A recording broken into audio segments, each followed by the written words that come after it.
On this episode of Lapeef, Let's Talk. It's that and so, but then you completely overlook the thing that you take in the most, which is what it is that you consume, which you hear on a regular basis. The thing that you take in and listen to, that's why they call the devil the prince of the air. The thing that you take in and listen to the most is the thing that's going to be the most influential to you. That's why they say that you don't even need to, if you want to know who a person truly is, all you got to do is look at the friends that they surround themselves with, because that's the thing that's going to influence them the most. The things that they're taking in, that they're saying, that they're hearing, and it spills over into every aspect of your life. The reason why your gay friends feel so comfortable calling you a bitch is because they're influenced by the culture by which they subject themselves to. It is not normal for people to call each other bitches and then be able to justify it by saying, well, no, black culture ain't trash. You literally just justified it in the first few sentences that you said on the subject. I think that people are influenced by things that they hear, but the thing is, like the tweets were saying, this image is being pushed on purpose. It's not, oh, so many black people are doing these bad things, so let's make music. It's more so, let's take this small segment of people doing a small segment of things and put that out as the image. Now people think it's cool. So that is how it goes. It's not that most people are out, shooting or doing whatever y'all are talking about. Mr. Logic, do you think that there is anything good about black people or black culture? Because I feel like every week you have something, whether it be HBCUs, rappers. I think last time it was rappers too. Another time it was rappers. This time we're talking about this and the culture. Do you have anything positive to say about black people at all?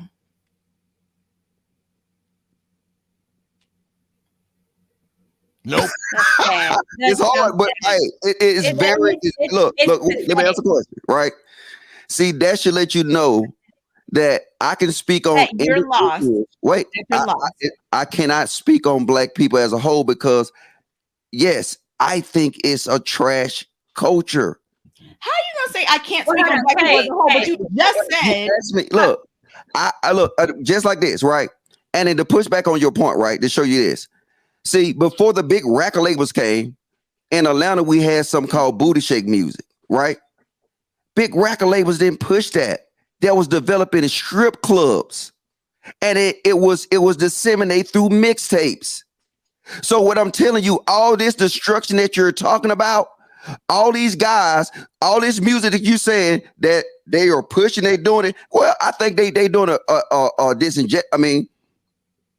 they hurting the community because they funding it, but you got to get to the root. The root of the problem is the culture is coming from. Because even if the big record label shut it down, guess what these rappers going to do?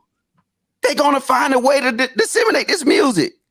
Okay, so you didn't answer my question when I asked as far as the propaganda of the black man from the 80s and 90s. And if they did it, then you don't think they're doing that to our culture now. You didn't answer that one.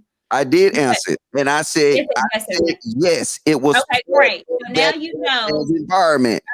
All right. Okay. So you understand that there has always been a negative connotation of black folks in the media. But this is another question because I want to make sure I understand before I push back. You said majority of black people. First, you said in the city, live in the city. And then you switched it to inner city, which is a difference.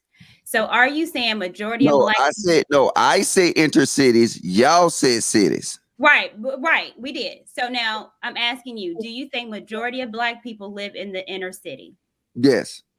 You're absolutely mistaken. And this is the problem that we have because you are believing the lies that they are telling you. To be an educated man, you have to tell me that. Who told me that? Oh, well, you're making things up. The media.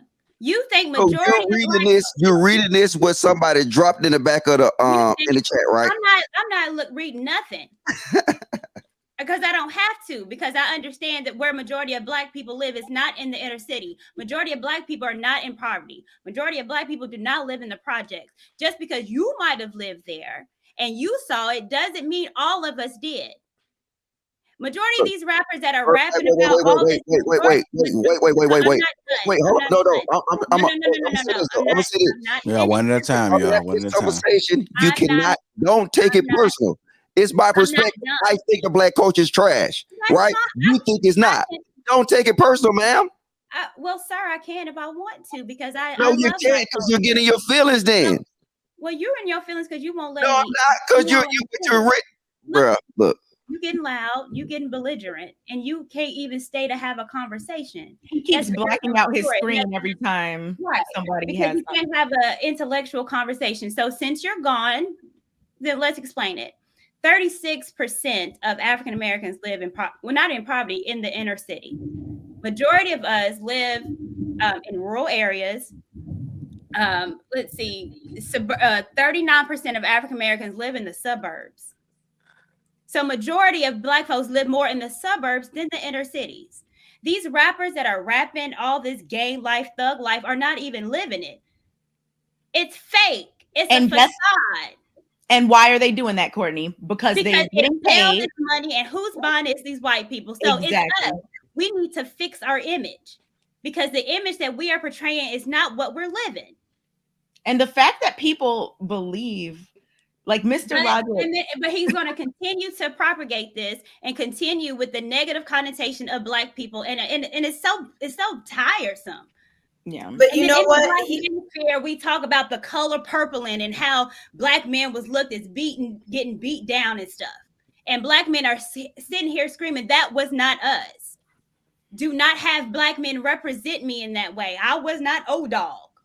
All of us don't have multiple kids by multiple women. According to Logic. Mr. Logic, he can still perpetuate it, and it's disgusting. Yeah, I agree.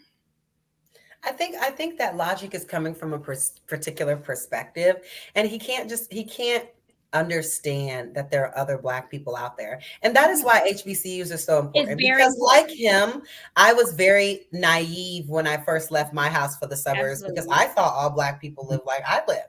And then I got to an HBCU and I was like, holy cow. There are so many different types of black people that come from so many different neighborhoods, so many different backgrounds. We are not a monolith. And it's just kind of like, he doesn't get that. So for him to come on like a public platform and call his own culture trash, then he can talk about his culture, but whatever culture that is, that ain't mine, because my people are resilient. They built this country on their backs for free. My people have created some of the inventions that make this world go round. So I don't really know exactly. I get every culture and everybody has pitfalls or things that are negative or whatever, but trying to act like what we've created on this continent is just trash.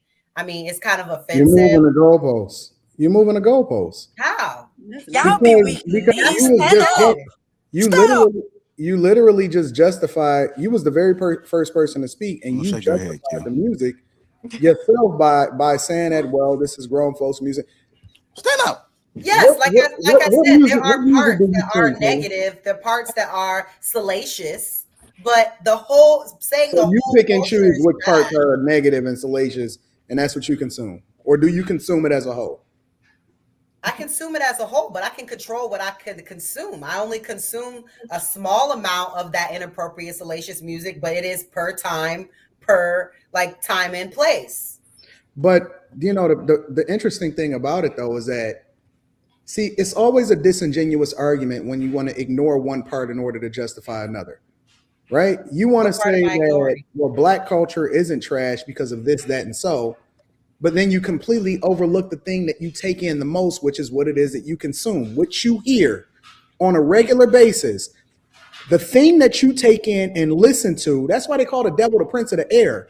The thing that you take in and listen to the most is the thing that's going to be the most influential to you. That's why they say that you don't even need to, if you want to know who a person truly is, all you got to do is look at the friends that they surround themselves with, because that's the thing that's going to influence them the most. The things that they're taking in, that they're saying, that they're hearing, and it spills over into every aspect of your life.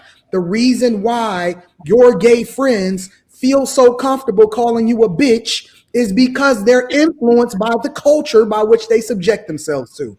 It is not normal for people to call each other bitches and then be able to justify it by saying, well, no, black culture ain't trash. You literally just justified it in the first few sentences that you said on the subject.